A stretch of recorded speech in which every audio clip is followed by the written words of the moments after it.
శ్రీమాత్రే నమః. నేను మీ చెల్లా జ్యోతిర్మయి. ఓం వైబ్స్కు స్వాగతం. ఈ వీడియోలో ఆదిశంకరాచార్యుల వారు సందర్శించిన కాంచీనగరం విశేషాలు, వారు అక్కడ రచించిన శ్లోక వివరణ గురించి తెలిపే ప్రయత్నం చేస్తాను. శ్రీ ఆదిశంకరాచార్యుల వారు సనాతన ధర్మాన్ని నిలబెట్టాలని దేశాటన చేస్తూ తమిళనాడు రాష్ట్రంలోని కంచి నగరానికి చేరుకున్నారు. కంచి నగరం దేవాలయాలకు ప్రసిద్ధి. కాంచీపురం కామాక్షి ఆలయం శ్రీవిద్య ఉపాసనకు అత్యంత పవిత్రమైన క్షేత్రం. శ్రీవిద్యలో మొదట వల్లభ గణపతిని ఆరాధించాలి. అందుకే ఆదిశంకరాచార్యుల వారు గణేశుణ్ణి దర్శించి వారిని స్తుతిస్తూ గణేశ పంచరత్న స్తోత్రాన్ని రచించారు. గణేశ పంచరత్న స్తోత్రం 5 శ్లోకాలు కలిగి ఉంటుంది. మొదటి శ్లోకం గణపతి స్వరూపాన్ని వర్ణిస్తుంది. వారు ఆనందమూర్తి, మంగళప్రదుడు, సిద్ధి బుద్ధి సమేతుడు అని వర్ణించారు. రెండవ శ్లోకంలో గణపతి తత్వాన్ని విశ్వతత్వంతో కలిపి చెప్పారు. ఆయన ప్రకాశవంతుడు, పరబ్రహ్మ స్వరూపి అని కూడా చెప్పారు. మూడవ శ్లోకం గణపతి సర్వలోక శ్రేయస్సును కాంక్షించేవాడు అని స్తుతించారు.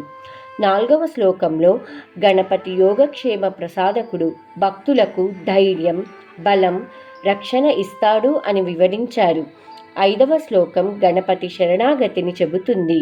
మోక్ష ప్రాప్తికి దారి చూపిస్తాడు అని ఆదిశంకరాచార్యుల వారు గణపతిని స్తుతిస్తూ గణేశ పంచరత్నాన్ని రచించారు. ఈ శ్లోకాన్ని పారాయణం చేసినా విన్నా కూడా అపూర్వ ఫలితాలు లభిస్తాయి. ఈ స్తోత్రాన్ని చదవటం వలన ఏవైనా విఘ్నాలు ఉంటే తొలగిస్తాయి అని కూడా చెబుతారు. భయంకరమైన రోగాలను తగ్గిస్తుంది, విజయాలను సిద్ధింపజేస్తుంది. ఈ శ్లోకాన్ని ముఖ్యంగా చతుర్థి నాడు, సంకష్టహర చతుర్థి నాడు, భాద్రపద మాసంలో గణేశ చతుర్థి రోజున పఠిస్తే విశేష ఫలితాలు కలుగుతాయని ఆధ్యాత్మికవేత్తలు చెబుతున్నారు. గణపతిని ప్రార్థించాక ఆదిశంకరాచార్యుల వారు ఆలయంలో కామాక్షి దేవతను దర్శించుకున్నారు. అయితే ఉగ్ర రూపంలో ఉన్న అమ్మవారిని శాంతపరచడానికి వారు లలితాదేవి సహస్రనామాల్ని పఠించి అమ్మవారిని శాంతపరచారని మనం ముందు వీడియోలలో తెలుసుకున్నాం. ఆదిశంకరాచార్యుల వారు లలిత తత్వాన్ని బోధించేందుకు తపస్సు చేశారు. ఆ తపస్సులో వారికి అమ్మవారి దర్శనం, శ్రీచక్ర దర్శనం మరియు శివ అనుగ్రహం కలిగి శివుడు రాసిన సౌందర్య లహరిలోని మొదటి 41 శ్లోకాలు పొందినట్లు చెబుతారు. మిగిలిన 59 శ్లోకాలు ఆదిశంకరాచార్యుల వారు రచించారు. కంచిలో శాంతస్వరూపిణిగా మారిన కామాక్షి అమ్మవారికి అర్పణగా సౌందర్యలహరి రచించారని విశ్వాసం. సౌందర్యలహరిలో మొత్తం 100 శ్లోకాలు ఉన్నాయి. మొదటి 41 శ్లోకాలను ఆనందలహరిగా చెబుతారు. ఈ శ్లోకాలలో అమ్మవారు శివునితో ఏకరూపమైన పరమశక్తి అని, సృష్టి స్థితి లయకు మూలమని వివరిస్తాయి. భక్తునికి తత్వజ్ఞానం పొందడానికి ఉపకరించే శ్లోకాలు ఈ ఆనందలహరి శ్లోకాలు. ఇక తరువాత 59 శ్లోకాలు సౌందర్యలహరిగా చెబుతారు. ఈ సౌందర్యలహరిలోని శ్లోకాలను పండితులు సాధారణంగా 3 ప్రధాన విభాగాలుగా విభజిస్తారు. 41వ శ్లోకం నుంచి 52వ శ్లోకం వరకు అమ్మవారి సౌందర్యం, రూపమాధుర్యం, అలంకారాలు, అవయవ వర్ణన గురించి ఆదిశంకరాచార్యుల వారు రచించారు.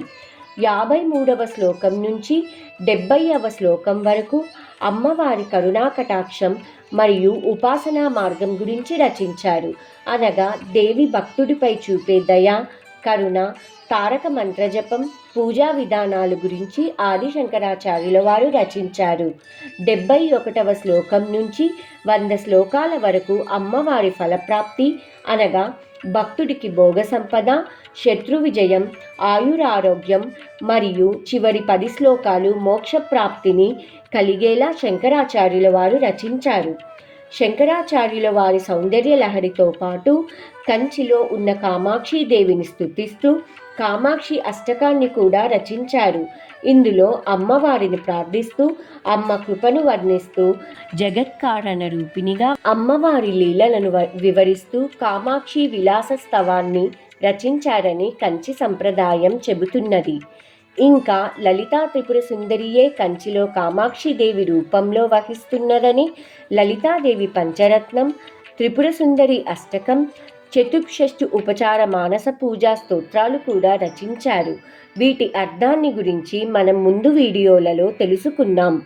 కాంచీపురంలో ఆదిశంకరాచార్యుల వారు వారి శిష్యులకు పరమాత్మ తత్వమును మరియు శ్రవణ మనన విధిధ్యాసన ప్రక్రియల గురించి బోధించారు.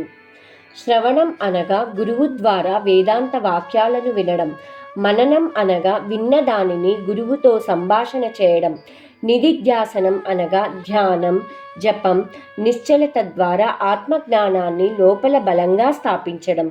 ఆదిశంకరాచార్యుల వారు ఏమన్నారంటే, తత్వం వేదితవ్యం శృతిబాహ గురోక్తిభిః నానః పందా విద్యతే అని అన్నారు. ఈ శ్లోక భావం ఏమిటంటే, బ్రహ్మతత్వం గురించి గురువు ద్వారానే తెలుసుకోవాలి. తరువాత నిధిధ్యాసనంతోనే స్థిరంగా అది అనుభవం అవుతుంది అనే అర్థం వస్తుంది. అలా వారు శిష్యులకు బోధ చేస్తూ మరొక నగరానికి చేరుకున్నారు.